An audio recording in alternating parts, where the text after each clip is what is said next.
Hello दोस्तों, मैं हूं शान अली और आप देख रहे हैं शान अली टीवी। दोस्तों, आज का ये जो वीडियो है ये हमारा फर्स्ट वीडियो है इंटरटेनमेंट के हवाले से। और आज का जो हमारा टॉपिक है वो एक रेसलर के हवाले से है जो कि दुनिया का सबसे बड़ा और सबसे ज़्यादा ताकतवर और सबसे ज़्यादा मानने वाला खुद को मनवाने वाला रेसलर है जिसका नाम है ब्रॉक लेसनर। दोस्तों, ब्रॉक लेसनर के लाइफ स्टाइल के बारे में मैंने एक ये छोटा सा वीडियो बनाया है जिसके जो है एक छोटी सी डॉक्यूमेंट्री बनाई है मैंने। इंशाल्लाह आप दोस्तों को पसंद आएगी। तो दोस्तों चलिए मैं शुरू करता हूँ। दोस्तों, ब्रॉक लेसनर एक दुनिया का सबसे बड़ा रेसलर है और जिसकी पैदाइश जो है 12 जुलाई 1977 में हुई और इनकी पैदाइश की जगह जो है वो Webster, south Dakota, United states of America, वहाँ हुई। ब्रॉक लेसनर के 2 बड़े भाई और एक छोटी बहन है और ब्रॉक लेसनर जो है वो तीसरे नंबर पर है। ब्रॉक लेसनर बचपन से ही बड़े एक्टिव थे और बचपन में ही वो बड़े चुस्त थे। तो जब वो स्कूल पढ़ने जाते थे और जो है जब वो स्कूल पढ़ते थे तो वहीं से उन्होंने फ़ुटबॉल और रेसलिंग का आगाज़ किया। और जब वो स्कूल में ये सब मैचेस वगैरह खेलते थे तो कॉलेज की तरफ से उनको बहुत सारे मेडल्स वगैरह मिले। और एक दिन जो है उनको रेसलिंग से इनविटेशन आया और उनको जो है रेसलिंग स्कॉलरशिप्स भी मिली। और उसके बाद ब्रॉक लेसनर जो है रेसलिंग जो है स्कॉलरशिप्स की तरफ से रेसलिंग में जाने लगे। और वहाँ जब वो रेसलिंग में गए तो वहाँ पर उनका जो साथी था जिसका नाम है शेल्टन बेंजामिन, जो कि WWE के मशहूर रेसलर हैं। हालांकि इस वक्त वो रेसलिंग में नहीं है, लेकिन उस टाइम जब ब्रॉक लेसनर नया नया गया था तो उसके साथ शेल्टन बेंजामिन भी मौजूद था।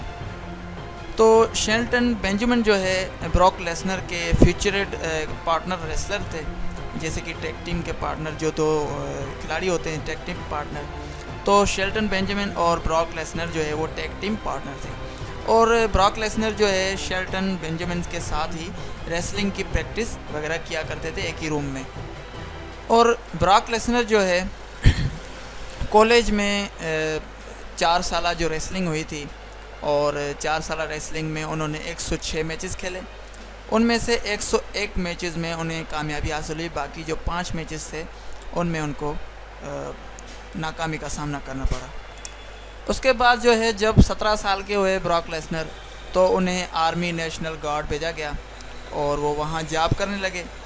फिर जब कंप्यूटर के टेस्टिंग वगैरह हुई, जब कंप्यूटर का टेस्ट हुआ तो उनमें ब्रॉक लेसनर को नाकामी हुई जिसकी वजह से उन्हें नौकरी से निकाल दिया गया। ठीक है। उसके बाद भी ब्रॉक लेसनर ने हार नहीं मानी, अपनी ज़िंदगी से लगातार मेहनत करते रहे। फिर उसके बाद जो है ब्रॉक लेसनर ने जो है 2002 में डेब्यूट किया WWE में। तो WWE में जो है शेल्टन बेंजामिन और ब्रॉक लेसनर उनकी बड़ी अच्छी जोड़ी थी। तो वो जो है साउथर्न जो है टैग टीम चैम्पियन जो है वो भी बने थे। उसके बाद जो फर्स्ट मैच हुआ था जैसे कि सिंगल मैन टू मैन जो मैच होता है, तो उनका फर्स्ट मैच जो था 18 मार्च 2002 को वो हुआ था जेफ हार्डी के साथ। जेफ हार्डी एक बहुत ही बड़े रेसलर थे उस टाइम में और वो WWE चैम्पियन थे।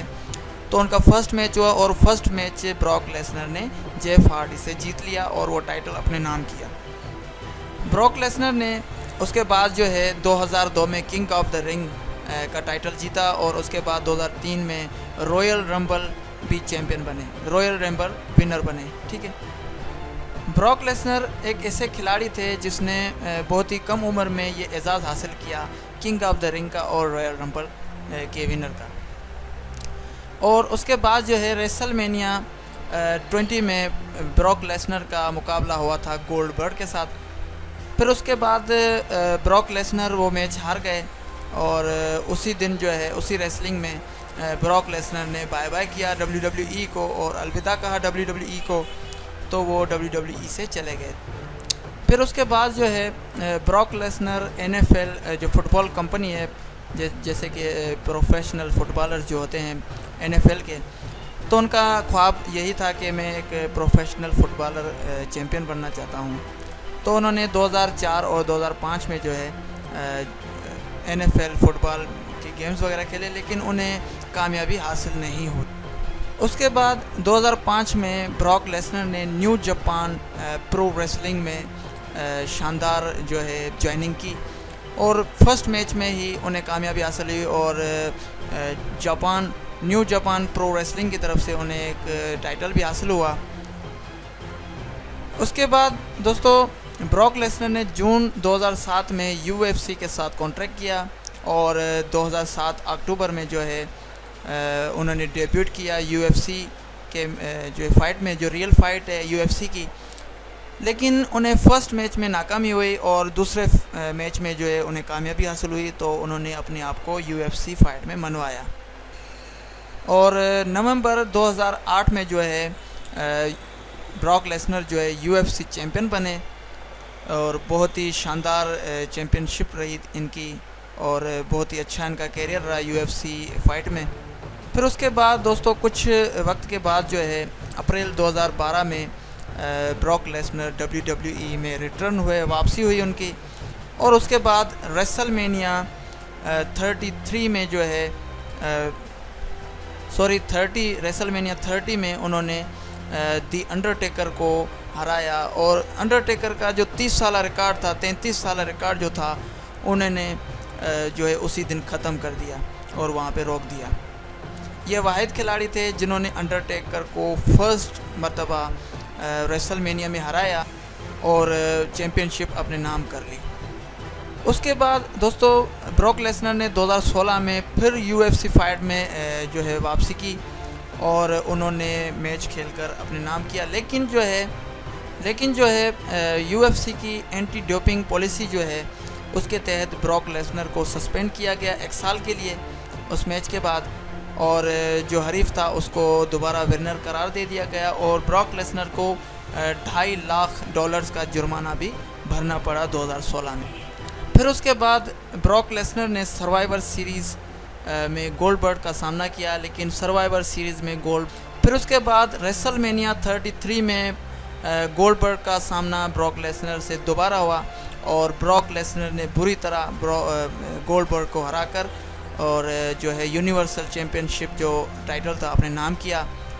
दोस्तों ब्रॉक लेसनर एक बहुत ही बड़े रेसलर है दुनिया के जो है मरते दम तक हार नहीं मानते और ये ऐसे रेसलर हैं जिन्होंने अपनी ज़िंदगी में बहुत सारे जो है स्पोर्ट्स वगैरह खेली हैं। ये एक वाहिद खिलाड़ी हैं जिन्होंने बहुत सारी स्पोर्ट्स वगैरह खेली हैं, बहुत सारी रेसलिंग्स वगैरह खेली हैं और इन्होंने बहुत अपनी मेहनत की है अपनी ज़िंदगी में। यकीनन दोस्तों आपको ये ब्रॉक लेसनर की बायोग्राफ़ी पसंद आई होगी और ये छोटी सी जो डॉक्यूमेंट्री थी ब्रॉक लेसनर के हवाले से आपको ये पसंद आएगा, तो हमारा चैनल ज़रूर सब्सक्राइब करें। उम्मीद करता हूँ हमारा चैनल आप ज़रूर सब्सक्राइब करेंगे। थैंक